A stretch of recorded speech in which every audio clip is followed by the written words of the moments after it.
Why do I give a fuck? Why do I give a fuck? Why do I try so hard? Why do I care so much? Welcome to Why Do I Give a Fuck?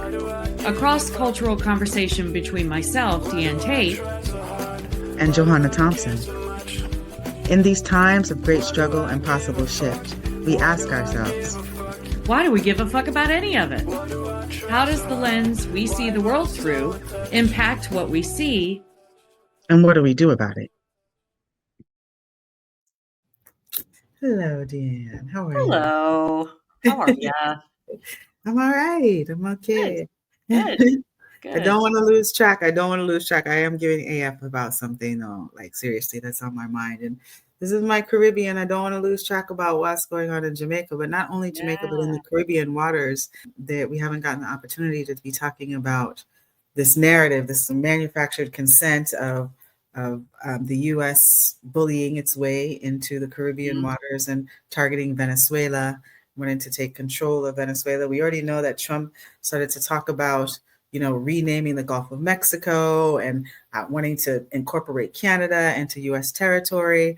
And now, blowing people out of the water. There were 83 people on 22 boats since September 2025 that have been aggressed by U.S. military, and CARICOM, which is the Caribbean community of about 15 member states and 5 associate members that have come together to really call for Caribbean waters to remain a zone of peace, because most of the Caribbean people, especially Jamaican people, out of many one people, we don't think about all of these negative vibes of bringing in war and not welcoming a diversity of people to our various islands. And we want to be able to kind of keep and hold that culture. So it's really a serious conversation to be had about what's going on in the Caribbean waters, on top of Jamaica trying to restore itself, determine who their allies are going to be, working with China, working with the United States, working with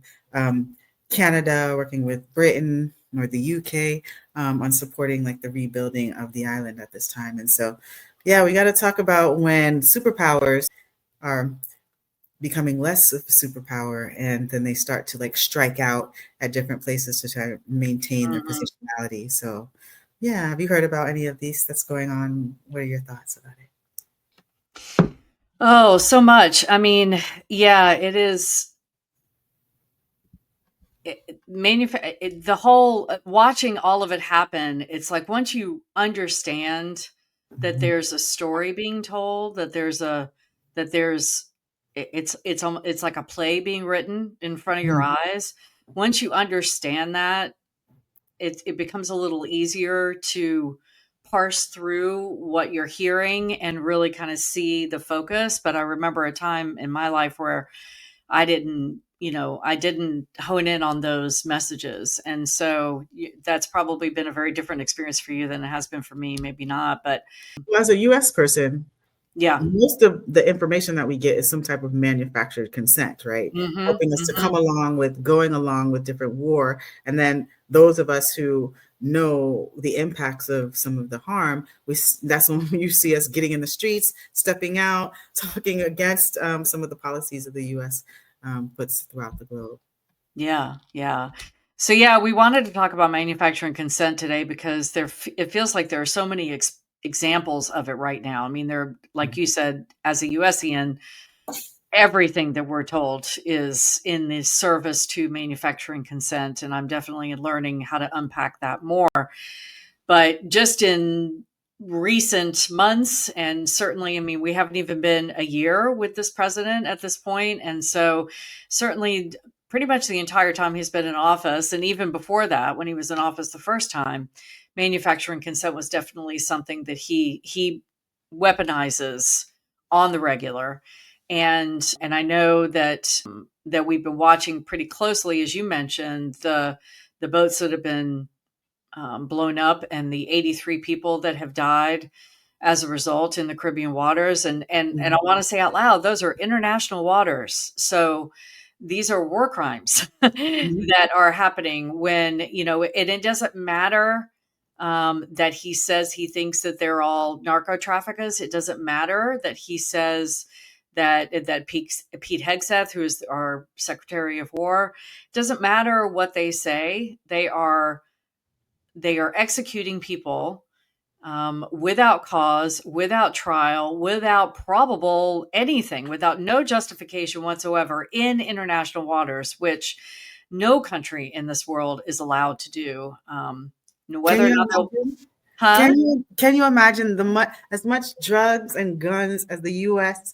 Exports off of the island? Can you imagine if any other country decided to just start blowing up planes and boats that they believed had guns and drugs from the U.S.? Yeah, what the responsiveness of that would be? It's incredibly absurd to think that there would not be very swift repercussions to almost any other country. Of course, we've certainly seen that Israel seems to still be able to get away without any repercussions. But Israel is an arm of the U.S., so those two things go hand in hand in terms of the accountability piece. But yeah, it has been something that I've been learning about more deeply, and in terms of how the narrative that we're told about groups of people, about parts of the world, I mentioned to you earlier before we got on that I'm trying not to use the term Middle East. Yes. When talking about what's happening in Palestine, because Middle East is a colonial term. And there's a video that I saw on Instagram. I don't know the woman's name. I think she's a scholar of the I almost said Middle East. I need to come up with another term. And she stopped. She was in an interview and she stopped the woman that was interviewing her. The woman used the term Middle East and she stopped her and she said, no, we need to talk about this. You cannot say Middle East.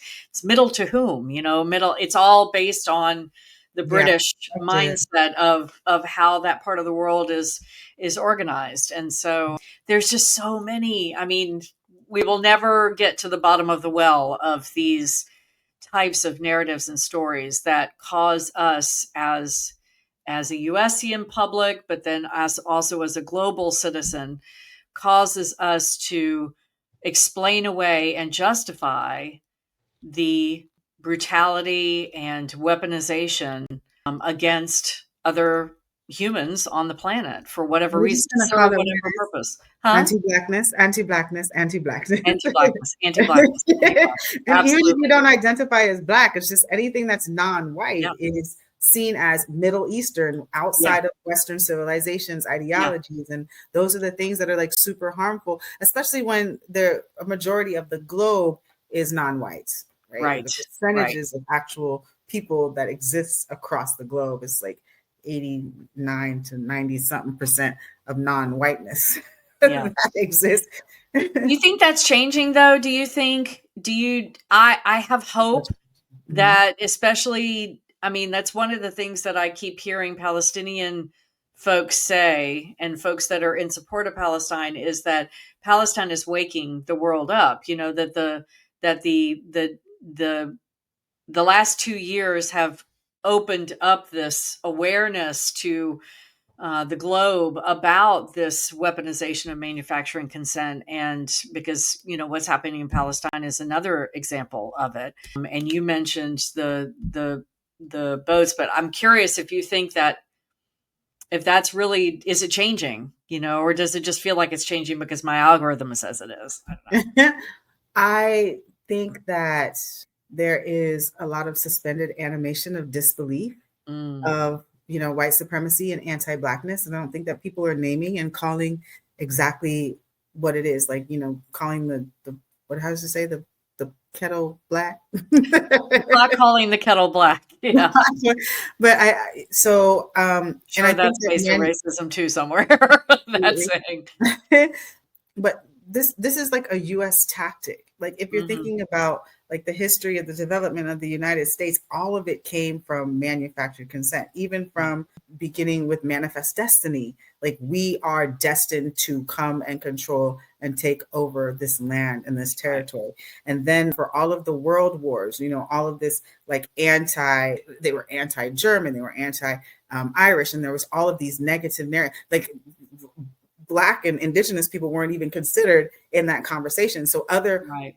quote unquote white identified people, before they were named as a white, they were named as where they were in the countries that they were coming from. And there was all kinds of propaganda and narrative storytelling about how evil and horrible these people were, to get the US citizens that existed at that time to want to go to, World War I and World War II on a large global scale.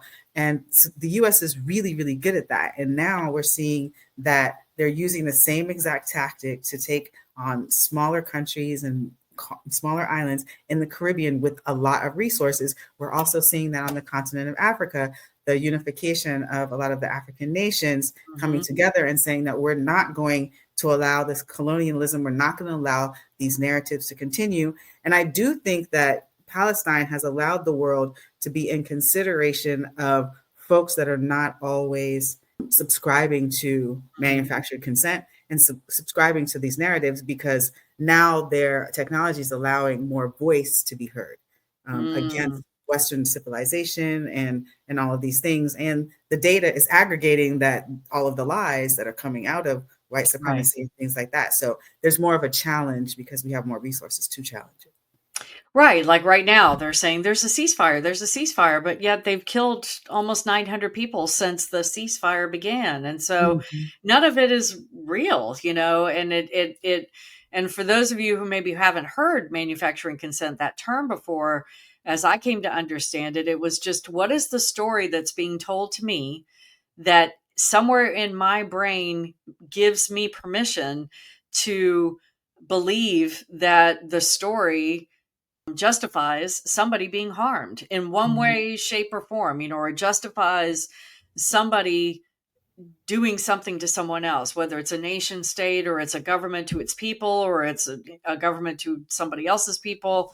And Venezuela, you and I were talking about, Venezuela is just that it's the sweet spot in that part of the world where Trump believes that he's got an in because of the government is in a certain way that allows him to manipulate and bully and make his way into that part of the world. But it's not just Venezuela.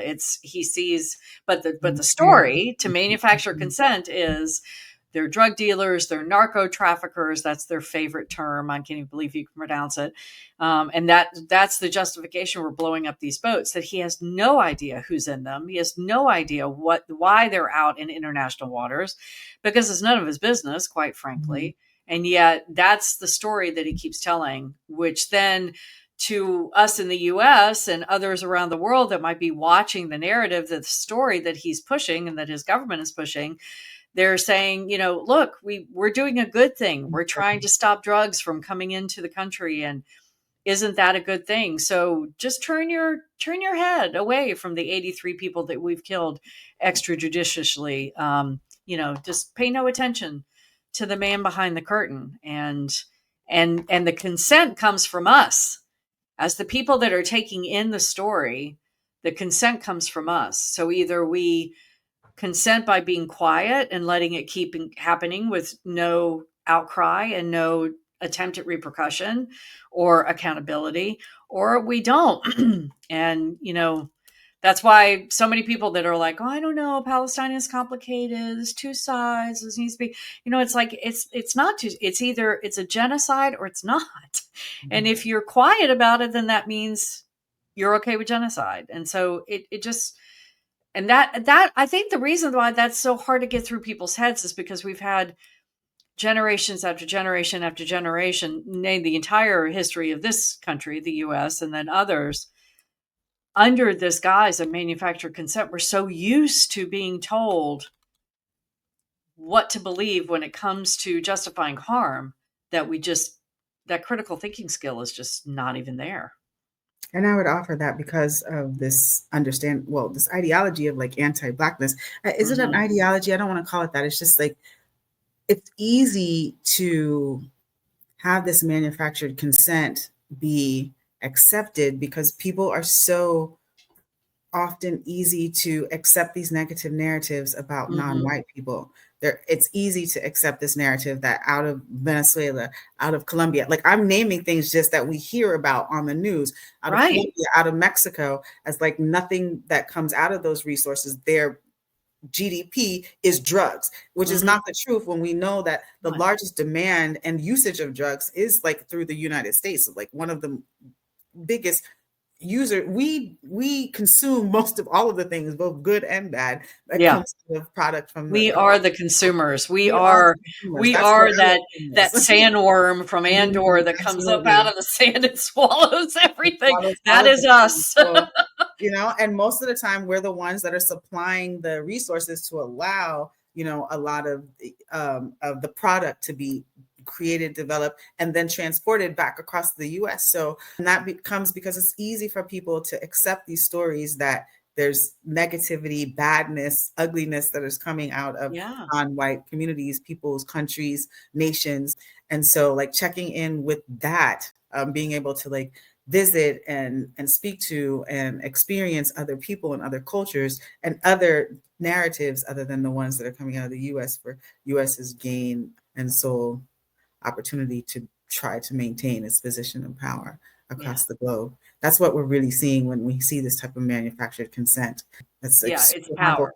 And it's not going to be sustainable for the US because there's enough people, I'm repeating myself, but there's enough people that are like standing up against a lot of these things. Like CARICOM is coming together to really claim that they want to make sure that there's a zone of peace in the Caribbean, that they have their own agency for their economic development, that they can create and partner with the allies that they choose that are actually going to be most helpful and effective. Now, making sure that they're doing that in the way that is healthiest for the economies of these smaller island nations, especially in the Caribbean, is really important. And being able to have a network of support when you're going up against big military powers, which the U.S. does have. So yeah. How is it in Jamaica? I know, of course, everybody's in survival mode, for lack of a better way to say it, after the hurricane. But what have you been hearing on the island since you moved there about, and as these things are bubbling up, how is it landing on you as a new resident of Jamaica? So as a new resident, people in the communities, and again, I'm in the western side of the island, so that's the part of the island that was most impacted by Hurricane Melissa. And most of the people are very unhappy with the way that Jamaican government is dealing with what's happening in the Caribbean waters in regards to Trump and becoming a military superpower in international waters, and also the relationship that the Prime Minister is continuing to uphold with U.S. administration. There's a real big frustration with that. And Jamaica has a very strong history of opposing its administration when its administration is not dealing with the way that people would want it to deal with. So I have a perfect example of, like, I think I might have mentioned this on one of our other podcast episodes, but like car seats, where they tried to mandate car seats for children. And that just wasn't like something that the community actually could accommodate. There was not money, there was not enough resources for cars and car seats. So that's just something that just, because the people say it not happen, it's not gonna happen. and that's the truth about the reality when your laws don't meet what the resources are to meet the needs of the people. And Jamaicans are very vocal about not conforming in the way that we experience in the U.S. Now, do they then take that law that nobody's following because they can't, because of the reasons, and then, arrest a lot of people for not following the laws, or does the law just disappear? Yeah, just the law has absolutely. See, that's the difference in the USians. They would use that, so many. How often is a law created in this country in the history? Sometimes even because they know the resources aren't there and they know people can't follow it, and it gives them a reason. There's that manufactured consent, a reason to arrest them and incarcerate them. Hence the 13th Amendment. So over criminalizing communities for non-crimes is Yeah. another part of anti-Blackness, right? Mhm. Over criminalizing people and over surveilling people for poverty, Right. for lack of resource, for lack of food. Those are the things that the U.S. has like systemically kind of integrating into the prison industrial complex to kind of fill prisons, because that's a system of money Money, and money, money, economy money, into the and state. slavery, and And modern day slavery. 100%. Absolutely. So I don't know enough. That's what I should say. I don't know enough, having been on the island for only a year and a half, to know what that system looks like. But what I do know is that when there is not a resource that most of community can't Mhm. follow, they're just not going to follow it, and no one is going to arrest them for that type of thing. Yeah. That's Well, all. that's good. That's at least, I mean, I'm glad to know that their system is such that they're not then criminalizing everybody because they can't follow the rule that's And impossible for them to they wouldn't follow. be able to enforce it, because Mm. what I have experienced on the island, there is a different relationship with law enforcement than Okay. what you experience on the US. Again, because the people who are in law enforcement are really a part of the community. These are small islands, these are small. So it's, it's going to be somebody's cousin, somebody's brother, like for real.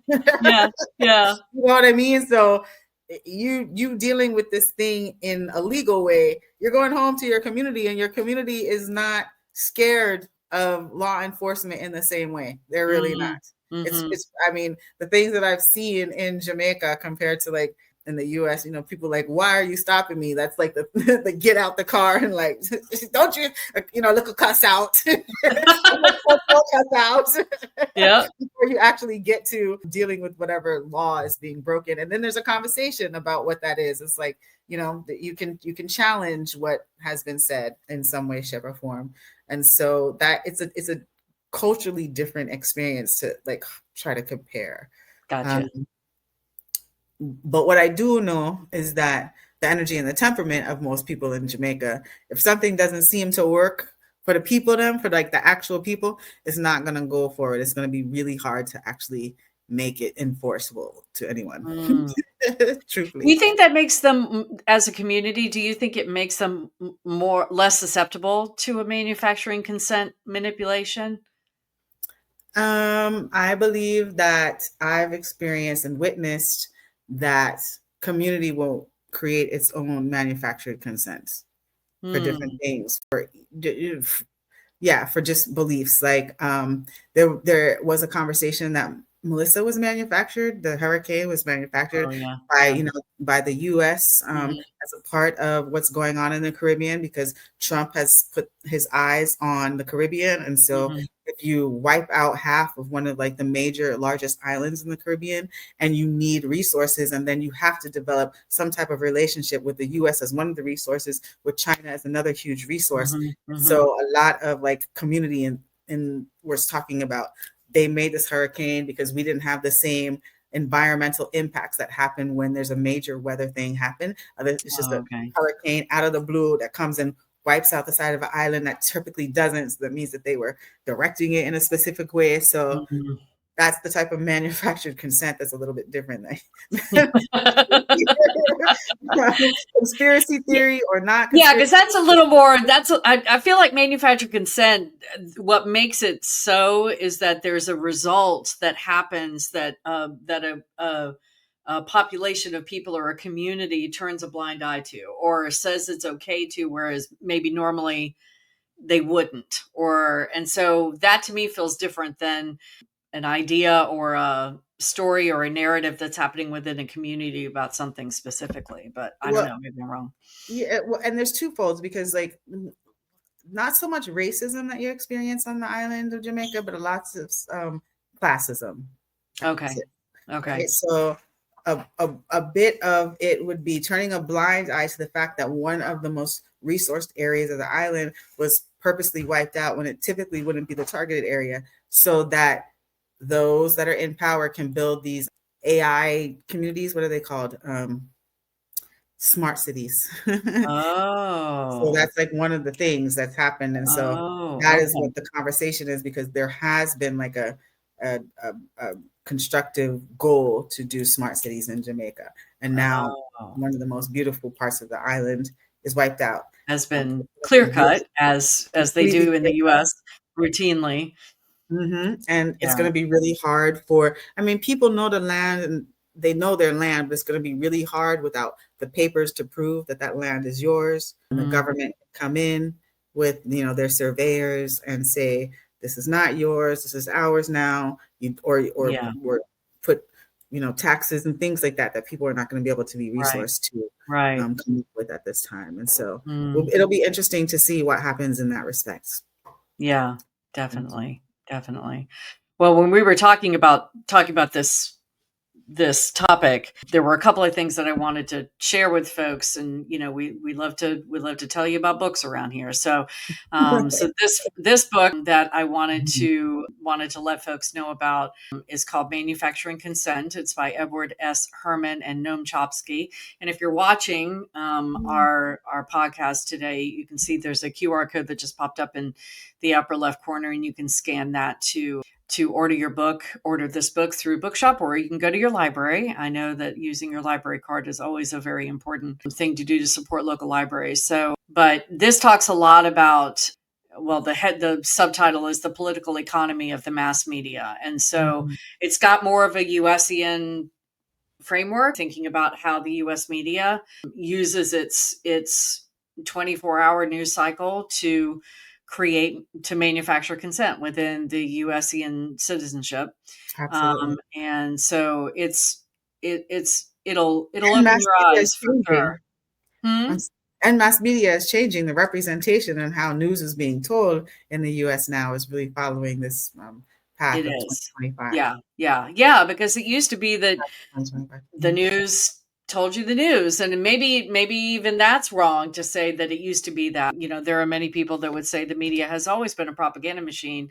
But Absolutely. if you look back at news clips of the back in the 60s, or you know, even into the 70s, and you watch like Walter Cronkite and some of the big names that we used to see on the screen, there was nothing glamorous about it. He got up there usually with a lit cigarette in his hand and the stream of smoke going around his head, and he was just telling you what was happening around the country. It was not the entertainment Yeah. fanfare, you know, ad push, that kind of thing that you see now. I'd like to think that the stories were a little more based in truth because it was so boring and dry, and you know, but I might be wrong. So Well, I would offer that the way manufactured consent was happening, or has happened with news media, is the types of stories that they choose to tell, right? What they focus on and how yeah, they vilify and who it is that they yeah, vilify. And I yeah. think that the U.S. has been particularly masterful in that Really good at forever. that. Yeah. Hmm. Well, the last thing I want to suggest to folks before we go, because I know we are all a video consuming world, Yes. this is a movie that came out in 1997, so it's been around, but it holds up. It's called Wag the Dog. All right. For those of you who are listening and not watching, I've got a picture of Dustin Hoffman and Robert De Niro on the screen. They're the lead, and Heche is in this as well. And the story is Dustin Hoffman is a film producer, and Robert De Niro works for the government, works for the president. And I think the president at the time is going through a particularly rough time in the polls, probably leading up to an election, if I remember correctly. And Robert De Niro approaches Dustin Hoffman to do some sort of manipulation to create some storyline that will make the president look better in the eyes of the public so that he'll go up in the polls. And eventually, what they end up doing is creating a war. Now, they didn't necessarily create a real war, they created a manufactured war. So it's all on video, and Dustin's coming up with the ideas and how can we do this? And we need the girl, and what is she carrying? And, you know, it's terrifying to watch, but it's a really good representation of what we are talking about today with manufacturing consent, and how easily we can be drawn in to these stories and to these narratives about something that needs to happen solely for the purpose of propagandizing somebody else that were trying to uphold power, get into power, maintain their power, triple their power. And so I wanted to just put a plug in for that. I think you can still find it on Netflix. Sorry for the plug for the streaming, but yeah, it's, if you haven't, did you ever see it? Do you remember if you ever saw it? I don't remember, but then I don't remember, and I don't hold movies. But I did just look up some like current things. Okay. On Black Mirror, there was an episode like Men Against Fire that you can see that kind of speaks into manufacturing consent. Okay. American Factory, a 2019 documentary about the cultural clash that occurs when Chinese companies take over a former General Motors plant. So American Factory, that was? Yeah, American Factory. Okay. And so that was 2019. And then Black Mirror is the one that's like more contemporary if people are interested in checking. Okay. So American Factory, that was 2019. Yeah. And then a Black Mirror episode. What was the name of the episode? Let me look again. That's because it is. I'll put all of these things for those of you who are listening or you're driving or whatever. I'll put all of these links in the notes so that you can. Fire. Men Against Fire. Okay. Yeah. So. All right. So you can find out, you can learn a little bit about manufacturing consent and be on the lookout for it in the way that you're receiving information about what's going on across the globe. Yeah. I mean, it's a question of always consider the source. Always consider the source of the information that you're getting. Do your best to, and always look at it with a critical lens, and just know that even when people are coming to you with the best of intentions, last episode we talked about intent versus impact. Even if somebody's coming to you with the best of intentions, they still have a story to tell. And there's a reason that they tell it in the way that they tell it. And that doesn't necessarily mean that they have some nefarious aim, but it just means that we always have to be in consideration of the lens that people see things through and how they tell us about it. Even you and I. I mean, that's why we started this podcast, right? Because I see things through a different lens than you do. And we found that these dialogues were really informative for both of us. I mean, before, I've said something about whiteness, you're like, oh my God, I need to know more. Tell me. Yes, I remember. What are you doing? I never thought of that before. Tell me more. So, I mean, it's super important, especially in the days of AI and how easy it is to make things look a certain way. And it's just getting easier and easier every day, and harder for you to realize that it's been manipulated. So you just always have to assume that people are trying to manipulate you somehow, and then figure out what that is. And it means more work, but at least you feel like you're engaging in it instead of just letting it fill your head. And, that's not good either. So anyway, well, thank you, my friend. Thank you too. Always for this conversation. Yeah, we'll see you again on the next episode. Absolutely. Bless. Why do I give a fuck? Thanks for joining us. Until next time, as you move throughout your day, continue to ask yourself, Why do I give a Why Do I Give a Fuck is produced in collaboration with Johanna and Diane. Music by Norwegian musician Water. See you next time.